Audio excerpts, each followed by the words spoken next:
दोस्तों जय मसीह। आप सभी का प्रभु यीशु मसीह के नाम में बहुत बहुत स्वागत है 5 minutes Bible study with pastor Dhanraj के इस प्रोग्राम में। दोस्तों आशा करता हूं आप लोग खैरियत से हैं, सलामत हैं। मेरे यीशु मसीह ने आपको भला चंगा रखा होगा। मेरी वीडियोस को आप लोग शेयर कर रहे हैं, मेरे चैनल को सब्सक्राइब करने के लिए रिकमेंड कर रहे हैं। आप सभी का बहुत बहुत धन्यवाद। इसको जारी रखिएगा क्योंकि मैं चाहता हूँ यीशु की सही शिक्षा, खरी शिक्षा, साउंड डॉक्ट्रिन लोगों तक पहुंचे और प्रभु का राज्य बड़ी मजबूती से फैले, वो चाहे देश या विदेश हो। ठीक है ना दोस्तों, आज एक विषय पे बात करने जा रहा हूं और विषय है प्रार्थना से संबंधित। लेकिन उसके पहले 2 स्लाइड्स आपको दिखाऊंगा, वह क्या है आइए उसको देखते हैं। ना दोस्तों, सबसे पहले ये मेरे पेज को लाइक कर लीजिएगा, जो फेसबुक पेज है, क्योंकि यहाँ से मैं लाइव आता हूँ। आपको ये थंब प्रेस करना है जब तक ब्लू नहीं हो जाता। साथ ही साथ मेरे चैनल को सब्सक्राइब कर लीजिएगा और आपको आइकन बेल प्रेस करना है। जब तक आप ये नहीं करते हो आपको किसी प्रकार का नोटिफिकेशन नहीं मिलेगा। दोनों तरफ से आपको नोटिफिकेशन मिलेगा। जब ये दोनों चीज़ आप करोगे, आपको एक थंब प्रेस करना है और ये आइकन बेल प्रेस करना है। ना दोस्तों, ये रहा मसीह मंथन बैठक व्हाट्सएप ग्रुप का। मैं चाहता हूं कि आप लोग इस ग्रुप को ज्वाइन करें। व्हाट्सएप ग्रुप है क्योंकि मुझे ऐसे लाखों की जो मसीह भाई बहन है, ऐसे लाखों लोगों की ज़रूरत है जो गलत शिक्षाओं के प्रति जो मुहिम हमने शुरू करी है उसमें मेरा साथ दे, हमारा साथ दे। और अभी तक कम से कम 1500 लोग जुड़ चुके हैं देश और विदेश से। ठीक है ना, 22वीं पीढ़ी तक मसीहत को साफ सुथरा, सुसमाचार को साफ सुथरा पहुंचा सके, इसका प्रयास मैं कर रहा हूं और मुझे आपकी इसकी ज़रूरत है। ये नंबर है जिस पे आपको कॉल करना है। ये 4 नंबर आपको दिए गए, इसकी स्क्रीनशॉट ले लीजिएगा ताकि कॉल करने में आसानी हो। याद रहे, सुबह 10 से रात को 9 बजे तक ही कॉल करना है, उसके बाद आपको कॉल नहीं करना है। अगर ये फ़ोन नहीं उठाते, एक मैसेज छोड़ दीजिएगा, ये आपको कॉल बैक करेंगे। और याद रहे, जब तक आप नहीं जुड़ जाते कॉल करते रहिएगा, क्योंकि ये लोग भी व्यस्त होते हैं, कभी चूक हो जाती है, लेकिन आप लोग अपना प्रयास जारी रखिए। चलिए दोस्तों, आज का विषय जी, आज का विषय है प्रार्थना से संबंधित। और मैं चाहता हूं कि कम से कम 15 बातें आज आपके बीच में रखने जा रहा हूं। तो सबसे पहला टॉपिक है जिस विषय पे मैं बात कर रहा हूं, एक प्रार्थना करने वाला व्यक्ति कभी भी 15 बातें नहीं कहेगा। जी दोस्तों, इसको कुछ सेकंड रख रहा हूं जी, इसको ठीक से देख लीजिएगा। जिस विषय पे अभी मैं बात करने पर हूं वह है एक प्रार्थना करने वाला व्यक्ति कभी भी 15 बातें नहीं कहेगा। वो 15 बातें क्या हैं आपके बीच में रखने जा रहा हूं। सबसे पहला, जो कि मैं समझता हूं देश या विदेश, नया हो या पुराना हो, सेवक हो या फिर चर्च का मेंबर से मतलब है क्राइस्ट फॉलोवर, अक्सर उनके मुंह से ये पहला बात सुनते हुए या कहते हुए हम लोग सुन पाते हैं, वह है परमेश्वर मेरी प्रार्थना क्यों नहीं सुनता। ऐसा शब्द एक प्रार्थना करने वाले के मुंह से नहीं आना चाहिए।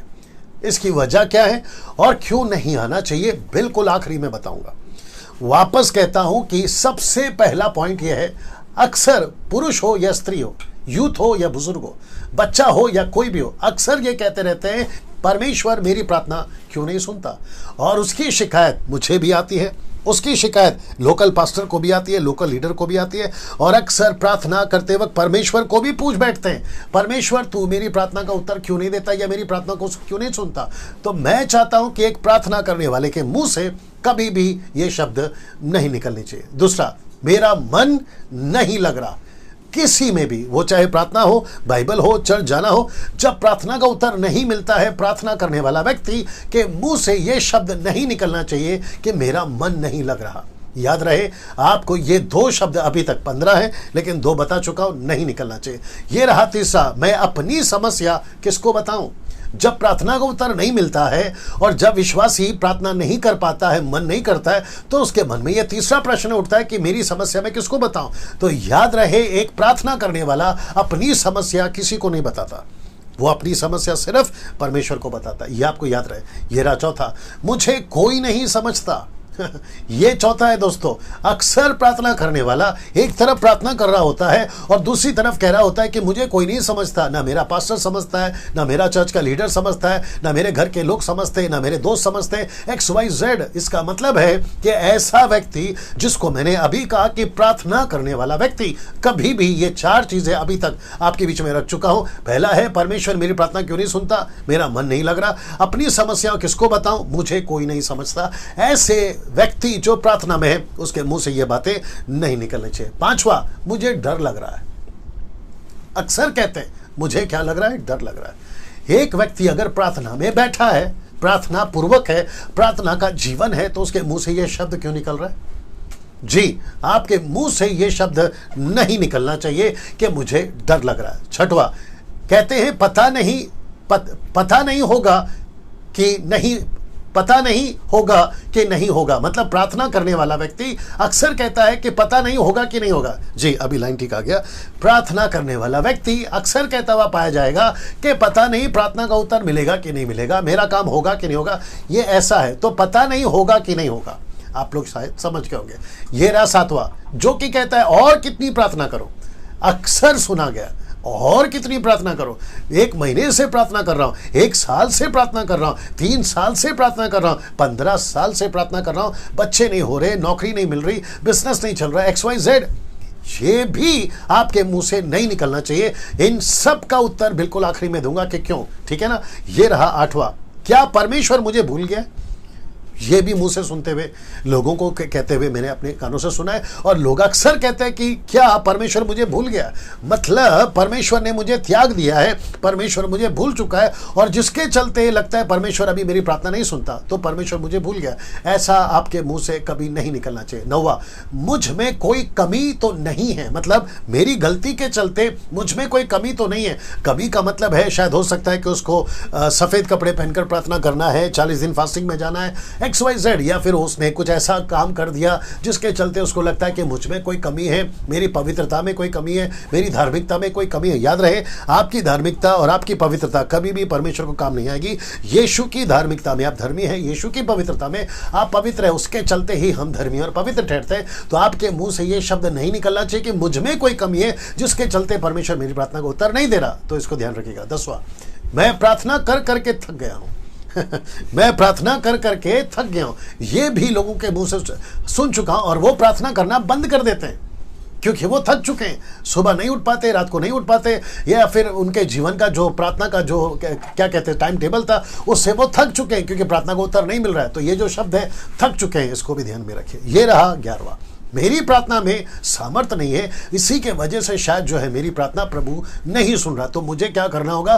पहले सामर्थ्य होना होगा। ऐसी विचारधारा गलत है, ऐसी विचारधारा गलत है। प्रार्थना सिंपल प्रार्थना होती है, परमेश्वर प्रार्थना का उत्तर देता है। लेकिन अगर आप ये कहोगे क्योंकि मैं जो है सामर्थ्य होना चाहिए तब प्रभु प्रार्थना सुनेगा, ऐसा कोई कॉन्सेप्ट मत लेकर आइए। परमेश्वर का बेटा बेटी है, दैट्स इट। आप विश्वासी बन गए, दैट्स इट।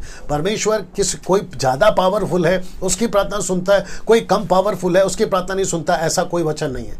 हम सब धर्मी है, इसलिए लिखा ना, धर्मी की प्रार्थना के प्रभाव से, याकूब की किताब उसका 5 का 16-17 में।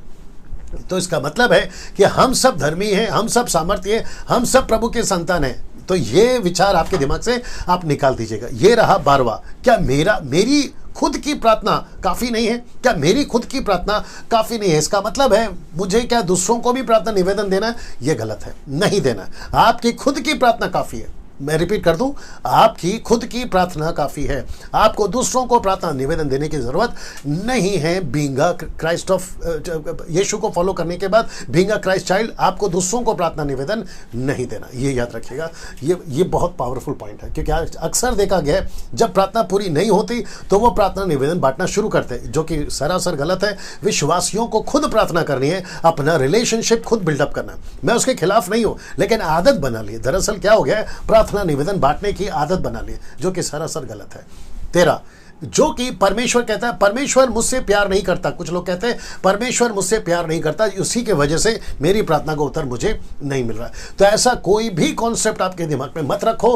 परमेश्वर सबसे प्यार करता है। अगर आप परमेश्वर के वचन में चल रहे हैं, आप परमेश्वर के साथ सही हैं, तो परमेश्वर आपसे प्यार करता है। और आपके दिमाग से ये बात निकाल दो कि उसी के चलते शायद जो है परमेश्वर मेरी प्रार्थना को उत्तर नहीं दे रहा। ऐसा नहीं है। ये रहा 14वां, मेरी भाषा काफी नहीं है क्या? इसका मतलब ये हुआ, आप हिंदी में प्रार्थना करो प्रभु सुनेगा, इंग्लिश में प्रार्थना करो प्रभु सुनेगा, तेलुगु, तमिल, गुजराती, दुनिया की जिस किसी भी भाषा में प्रार्थना करो प्रभु सुनेगा। क्योंकि कुछ लोगों की ऐसी धारणा डाल दी गई है कि जिब्रिश यानी कि अन्य भाषा, नॉट द ग्लोसा, जिब्रिश, ऐसी प्रार्थना करने के बाद ही प्रभु सुनेगा। तो ऐसी बकवास या ऐसी मूर्खता मत लेकर आइए, क्योंकि ना तो बाइबल में है ना तो मसीह के देह में है, ठीक है ना। ये बाहर से किसी ने डाल दिया, एक जंगली बीज बो दिया है, और जिसके चलते लोग कंफ्यूज हो गए। मैं ऐसों को भी जानता हूं जो 8-8 घंटा प्रार्थना करते हैं जिब्रिश में, लेकिन उनका जीवन का कोई मतलब नहीं। मैं ऐसों को भी जानता हूं, तो कोई बड़ी बात नहीं है। आपकी हिंदी, आपकी मराठी, आपकी इंग्लिश, आपकी तेलुगु, तमिल, गुजराती, मलयालम, जो भी आप करते हैं वो काफी है, और खुद की प्रार्थना में प्रभु उत्तर देगा। ये रहा 15वां, लास्ट जी। ये बहुत पावरफुल है, जो कि कहता है क्या घर की प्रार्थना परमेश्वर नहीं सुनता? इसका मतलब है उनको ऐसा लगता है कि कहीं विशेष जगह पर जाने से ही परमेश्वर प्रार्थना को उत्तर देगा, जैसा कि चर्च, जैसा कि प्रेयर टावर, जैसा कि कोरिया में जो एक प्रार्थना का पहाड़, प्रेयर माउंटेन, वहाँ से प्रभु सुनेगा, या तो इजराइल से परमेश्वर सुनेगा, या तो कहीं और से परमेश्वर सुनेगा। ऐसी सारी चीज़ों को जो है परमेश्वर जो है करेगा, तब जाकर उनको लगता है कि परमेश्वर जो है मेरी प्रार्थना को सुनेगा। तो मैं आपको बता दूं, आप किचन में हैं प्रार्थना करो, आप क्या कहते हैं आपके घर के बेडरूम में हैं आप प्रार्थना करो, यहां तक कि बाथरूम में है प्रार्थना करो, सड़क पे है प्रार्थना करो, साइकिल, मोटरसाइकिल, गाड़ी, आप जहां से भी प्रार्थना करोगे प्रभु सुनेगा। जी दोस्तों, ना अब इन सब के लिए जो स्क्रिप्चर्स आपके बीच में रख रहा हूं वह है यह, बड़े ध्यान से देख लीजिएगा।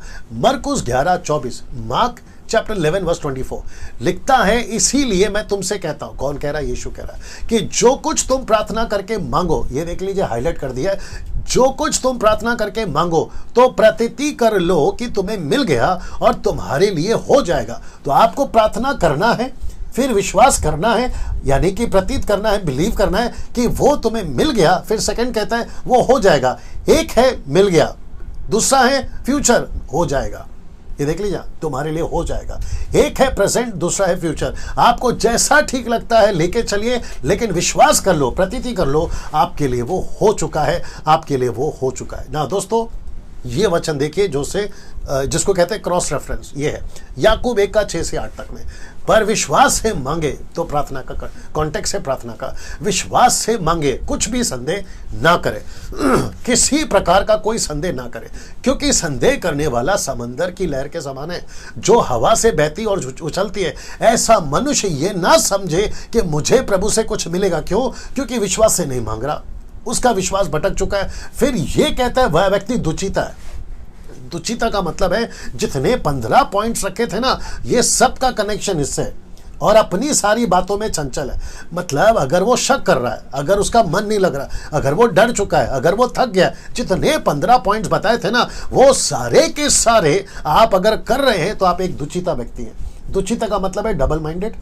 दुचिता का मतलब है आप दो तरफ से सोचते हैं, प्रभु का भी सोचते हैं, खुद का भी सोचते हैं और संसार का भी सोचते हैं। ऐसों की प्रार्थना का उत्तर प्रभु नहीं देगा। इसलिए लिखा है कि ऐसा मनुष्य ये ना समझे कि मुझे प्रभु से कुछ मिलेगा, आपको नहीं मिलेगा। तो ये सारी चीज़ों को निकालिए, और मैं चाहता हूं कि आपको एक एक करके मैं वापस दिखा दूं, ताकि आपके दिमाग में वो वापस से फ्रेश हो जाए। सबसे पहला परमेश्वर, ओके वापस आ जाते हैं। सबसे पहला परमेश्वर मेरी प्रार्थना को क्यों नहीं सुनता। नंबर 2, मेरा मन नहीं लग रहा।